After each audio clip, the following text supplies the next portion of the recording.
నమస్తే. PSR Anjaneyulu, Pendyala Seetharamanjaneyulu, IPS Indian police service 92 batch, ఆంధ్రప్రదేశ్లో వివిధ కీలకమైనటువంటి పోస్టులు నిర్వహించినటువంటి వ్యక్తి, పేరు ప్రఖ్యాతులు గడించినటువంటి ఐపీఎస్ ఆఫీసర్. జగన్మోహన్ రెడ్డి గారు ముఖ్యమంత్రిగా ఉన్నప్పుడు ఇంటెలిజెన్స్ చీఫ్గా పనిచేసినటువంటి సీతారామాంజనేయులు గారు నిన్న హైదరాబాదులో అరెస్ట్ అయ్యారు. ఏసీబీ పోలీసులు ఆయన అరెస్ట్ చేసి విజయవాడ తీసుకొచ్చి ఏసీబీ కోర్టులో హాజరుపరిచారు. ఏసీబీ కోర్టు 14 రోజుల పాటు వారికి రిమాండ్ విధించింది. ఇప్పుడు విజయవాడ సబ్ జైలుకి ఆయన తరలించారు. ఎందుకు పిఎస్ఆర్ ఆంజనేయులు గారిని అరెస్ట్ చేయాల్సి వచ్చింది? ఇది చాలా చిత్రం కదా.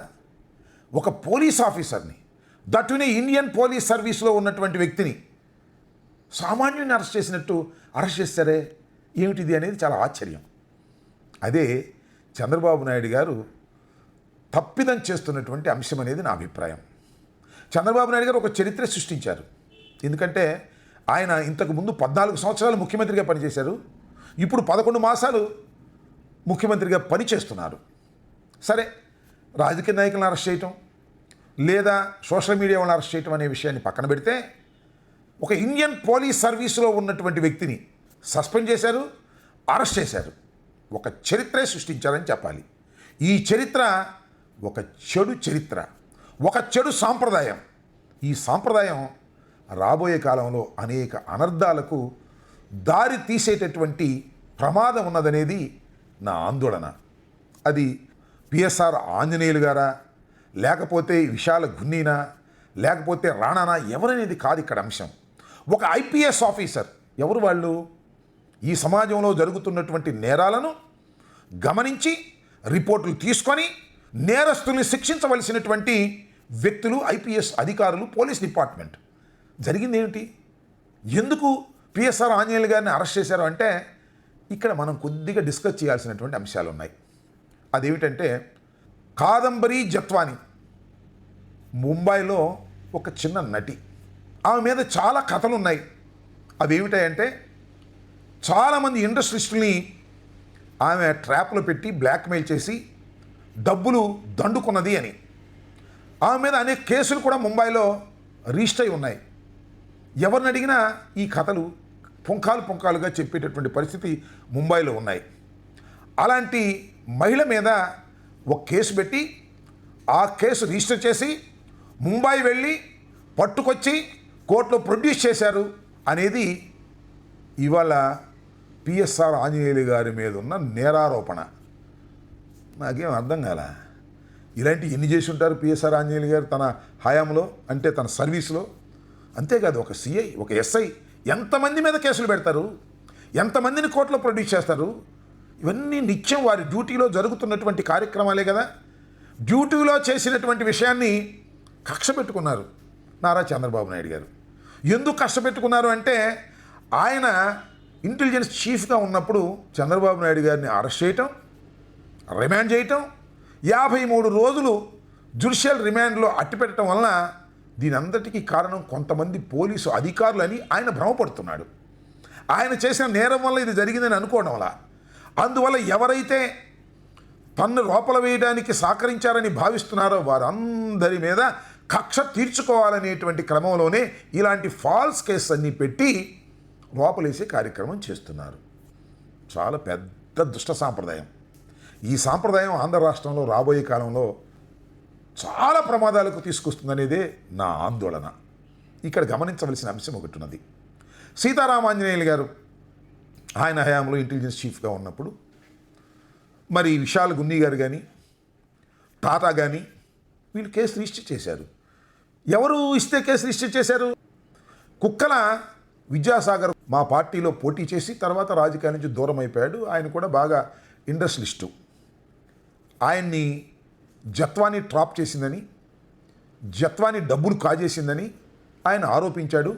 ఆ ఆరోపణ మీద కేసు రిజిస్టర్ చేశారు. కేసు రిజిస్టర్ చేసి మెజిస్ట్రేట్ దగ్గర చర్చి వారెంట్ తీసుకుని పోలీసులు ముంబై వెళ్ళి ఆమెను అరెస్ట్ చేసి ఆ తరువాత ఆమెను ముంబై కోర్టులో హాజరుపరిచి అక్కడి నుంచి ట్రాన్సిట్గా కూడా తీసుకురావడానికి పర్మిషన్ తీసుకుని అక్కడి నుంచి తీసుకొచ్చి ఇక్కడ విజయవాడ కోర్టులో హాజరుపరిచి రిమాండ్ చేసి రాజమండ్రి జైలుకి పంపించారు. ఆ తర్వాత ఆమె కొంతకాలానికి బెయిల్ వచ్చింది. ఇది మొత్తం కథ. ఇలాంటివి చాలా జరుగుతూ ఉంటాయి. నేరస్తుల్ని పట్టుకొచ్చి కోర్టులో ప్రొడ్యూస్ చేయడం అనేది పోలీసులు బాధ్యతగా భావిస్తారు. బొంబాయిలు పట్టుకొచ్చారు, మ్యాజిస్ట్రేట్ పర్మిషన్ తీసుకొచ్చి పట్టుకున్నారు. అంతే తప్ప మ్యాజిస్ట్రేట్ పర్మిషన్ లేకోకుండా వెళ్ళలేదు. సెర్చ్ వారెంట్ తీసుకుని వెళ్ళారు. అన్ని రకాల లీగల్గా ఉన్నటువంటి అన్నిటినీ పాటించి ఆమెను అరెస్ట్ చేసి తీసుకొస్తే రిమాండ్ ఇస్తే బెయిల్ తీసుకు వెళ్ళిపోయిన తర్వాత చాలా కాలం కాముగా ఉంది. చంద్రబాబు నాయుడు గారు ముఖ్యమంత్రి తర్వాత ఆమెను పట్టుకొచ్చారు. ఆమె చేత కేసు పెట్టించారు. కేసు పెట్టించి వీళ్ళందరినీ రోపలేసే కార్యక్రమాలు చేస్తున్నారు. దీనిలో విద్యాసాగర్ రావుకు రోపలు వేశారు, ఆయనకు బెయిల్ వచ్చింది. అదేవిధంగా విశాల గున్ని కానీ యాంటిసిపేటరీ బెయిల్ తెచ్చుకున్నారు. కానీ పిఎస్ఆర్ ఆంజనేయులు గారు యాంటిసిపేటరీ బెయిల్కు వెళ్ళలేదు. వెళ్ళకపోవడం వలన ఆయన ఇవాళ అరెస్ట్ చేశారు. ఇక్కడ ఒక కీలకమైన అంశం ఉంది. ఎస్, ఒకవేళ కోర్టులో విచారణ జరిగి కాదంబరి జత్వానీ కేసులో అన్యాయంగా అక్రమంగా కేసు పెట్టారని విచారణ అనంతరం జడ్జిమెంట్ ఇస్తే అప్పుడు మీరు యాక్షన్ తీసుకున్నా పర్వాలేదు. కానీ ఈ విధంగా యాక్షన్ తీసుకోవటం అనేది చాలా దురదృష్టకరమైనటువంటి పరిణామం. పోలీస్ వ్యవస్థ తన చేతిలో ఉందని ప్రభుత్వం, పోలీసులు తను చెప్పినట్టుగా చేస్తున్నారని, ఈ కక్ష సాధింపు చర్యలతో మీరు ఈ విధంగా చేయటం అనేది ధర్మం కాదనేది నా అభిప్రాయం. ఇక నేను ప్రత్యేకంగా చెప్పాల్సిన అవసరం లేదు. ఇంతకు ముందు కూడా చెప్పా. పిఎస్ఆర్ ఆంజనేయులు గారు గుంటూరుకు కూడా ఎస్పీగా పనిచేశారు, వివిధ స్థాయిల్లో పనిచేశారు. నాకు గుంటూరులో ఆయన ఎస్పీగా పనిచేసినప్పుడు గుంటూరులో ఫ్యాక్షనిస్టులు కానీ, అంటే ఉమ్మడి జిల్లాలో ఫ్యాక్షనిస్టులు కానీ రౌడీలు కానీ ఊళ్ళు ఖాళీ చేసి వెళ్ళిపోయారంటే నమ్మండి. మిగతా జిల్లాలో చేసినప్పుడు కూడా ఆ రకంగానే ప్రవర్తించి ఉంటారని నేను అనుకుంటున్నాను. అలాంటి పిఎస్ఆర్ ఆంజనేయులు గారిని ఇవాళ అరెస్ట్ చేసి జైలుకి పంపించే కార్యక్రమం చేస్తున్నారు.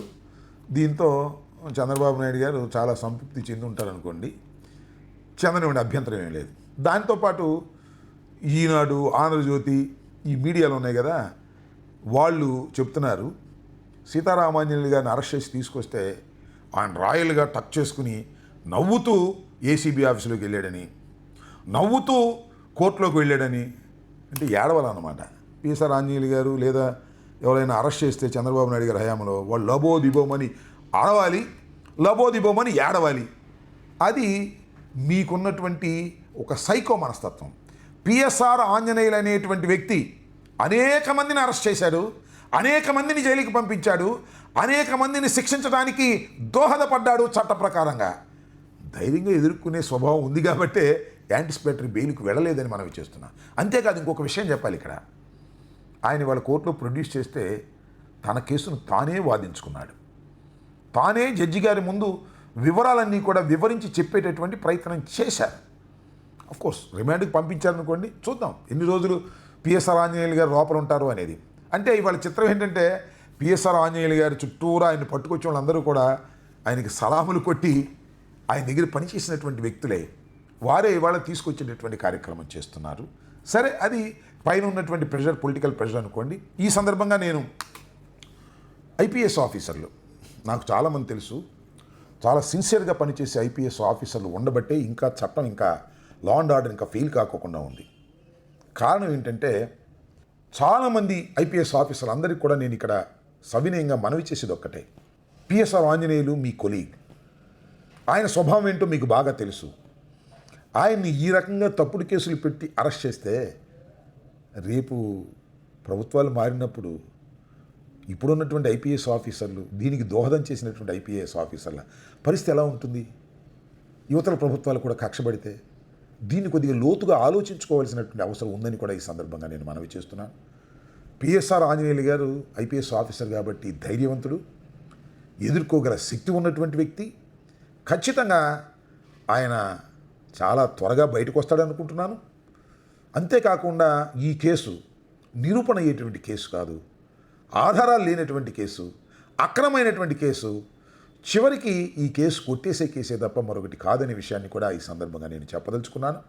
కాబట్టి పిఎస్ఆర్ ఆంజనేయులు గారిని అరెస్ట్ చేసి వికృతానందం పొందుతున్నటువంటి చంద్రబాబు నాయుడు గారు, లోకేష్ గారు, అదేవిధంగా టీవీ5, ఈనాడు, ఇంకా ఎల్లో మీడియా మీ అందరికీ మనవి చేస్తున్నా, ఇది ఒక దుష్ట సాంప్రదాయం. ఈ సాంప్రదాయమే మీ మెడకు తర్వాత చుట్టుకుంటుంది అనేది కొద్దిగా గుర్తుపెట్టుకుంటే మంచిదని నేను మీకు చెప్పదలుచుకున్నాను. ధన్యవాదాలు.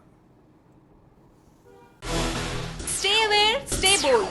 Like, subscribe and follow at Ammati Rambabu Official for truth and clarity in today's politics.